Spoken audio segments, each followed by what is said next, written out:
कुंभ राशि 22 नवेम्बर 2025 किभଳି ରହିବ ଚାଲନ୍ତୁ ଜାଣିବା। ଆଜିର ଦିନ ସୃଜନଶୀଳ ଭାବନାରେ ନୂଆ ସୁଯୋଗ ମିଳିବ। କାର୍ଯ୍ୟକ୍ଷେତ୍ରରେ ଆପଣଙ୍କର ପ୍ରତିଭା ଆଜି ପ୍ରଶଂସିତ ହେବ। ପାରିବାରିକ ପରିସ୍ଥିତି ଶାନ୍ତ ଏବଂ ସମନ୍ୱୟପୂର୍ଣ୍ଣ ରହିବ। ମନସ୍ଥିତି ଆଜି ସକାରାତ୍ମକ ଏବଂ ଉତ୍ସାହପୂର୍ଣ୍ଣ ରହିବ। ପାର୍ଟନରଙ୍କ ସହ ମିଠା ମନମୋହକ କଥାବାର୍ତ୍ତା ହେବେ। ଅର୍ଥ ପକ୍ଷରେ ଆଜି ଛୋଟ ଉନ୍ନତି ମଧ୍ୟ ଦେଖାଦେବ। ବ୍ୟବସାୟୀମାନଙ୍କ ପାଇଁ ଆଜି ଶାନ୍ତିପୂର୍ଣ୍ଣ ଦିନ ହୋଇପାରେ। ସହକର୍ମୀଙ୍କ ସାଥୀ ଆଜି ଆପଣଙ୍କର ସହଯୋଗ ବଢ଼ିବ। ମିତ୍ରଙ୍କୁ ଆଜି ଆପଣଙ୍କର ପରାମର୍ଶ ଆବଶ୍ୟକ ହୋଇପାରେ। ଶିକ୍ଷାରେ ଆପଣଙ୍କର ଅଭିରୁଚି ଆଜି ଗଭୀର ହେବ। ଯାତ୍ରାରେ କିଛି ନୂଆ ଅନୁଭବ ମଧ୍ୟ ଆପଣଙ୍କୁ ମିଳିପାରେ। ଘରେ ଛୋଟ ଖୁସିର ଖବର ମଧ୍ୟ ମିଳିବ। ଆଜି ଆପଣଙ୍କର କାର୍ଯ୍ୟକ୍ଷେତ୍ରରେ ନୂତନ ଯୋଜନା ଆଜି ଜନ୍ମ ନେବ।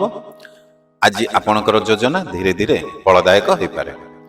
ଯଦି ଏପର୍ଯ୍ୟନ୍ତ ଭିଡ଼ିଓଟି ଦେଖୁଛନ୍ତି ଏବଂ ଭିଡ଼ିଓଟିକୁ ଲାଇକ୍ କରିନାହାନ୍ତି, ଡେରି କାହିଁ କରୁଛନ୍ତି? ଗୋଟେ ଲାଇକ୍ଟେ କରିଦିଅନ୍ତୁ। ଗୋଟେ ସେକେଣ୍ଡ ମାତ୍ର ଲାଗିବ ଆପଣଙ୍କୁ ଲାଇକ୍ କରିବା ପାଇଁ। କ୍ଲିକ୍ କରିଦେବେ, ଲାଇକ୍ ହେଇଯିବ। ଆଉ ସେ ଗୋଟିଏ କ୍ଲିକ୍, ଗୋଟିଏ ଲାଇକ୍ ଆମକୁ ଉତ୍ସାହ ପ୍ରେରଣା ଦେବ ଆପଣମାନଙ୍କ ପାଇଁ ଏମିତି ନୂଆ ନୂଆ ଭିଡ଼ିଓ ବନେଇବା ପାଇଁ। ତ ଡେରି କରନ୍ତୁନି, ଲାଇକ୍ଟେ କରନ୍ତୁ। ଚାଲନ୍ତୁ ଭିଡ଼ିଓ ଆଗକୁ ବଢ଼େଇବା। ଭବିଷ୍ୟତ ପାଇଁ ଆଜି କୌଣସି ଭଲ ନିଷ୍ପତ୍ତି ଆପଣ ନେଇପାରନ୍ତି। ଜଣେ ବନ୍ଧୁଙ୍କୁ ଆପଣ ଦେଇଥିବା ସାହାଯ୍ୟ ଫଳ ଦେବେ। ମନରେ ଯାହା ଚାହୁଁଥିଲେ ତାହା ଆଜି ଗତି ଦେଖିବେ। ସନ୍ଧ୍ୟାରେ ମନରେ ଶାନ୍ତି ଏବଂ ସମତା ଆସିବ। ପ୍ରିୟଜନଙ୍କ ସହ ଆଜି ଦୂରତା କମି ନିକଟତା ବଢ଼ିବ। ସମଗ୍ର ଦିନ ଆପଣଙ୍କ ପକ୍ଷରେ ଶୁଭ ଶକ୍ତିର ଭାବନା ଆସିବ।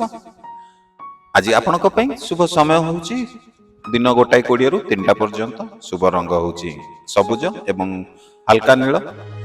ଯଦି ୟୁଟ୍ୟୁବରେ ଦେଖୁଛନ୍ତି ଆମ ଏ ଚ୍ୟାନେଲକୁ ଟିକେ ସବସ୍କ୍ରାଇବ୍ କରିଦିଅନ୍ତୁ। ଆଉ ଯଦି ଫେସବୁକ୍ ପେଜରେ ଆମ ଭିଡ଼ିଓ ଦେଖୁଛନ୍ତି, ପେଜକୁ ଫଲୋ କରିନାହାନ୍ତି ତ ପେଜକୁ ଟିକେ ଫଲୋ କରିଦିଅନ୍ତୁ।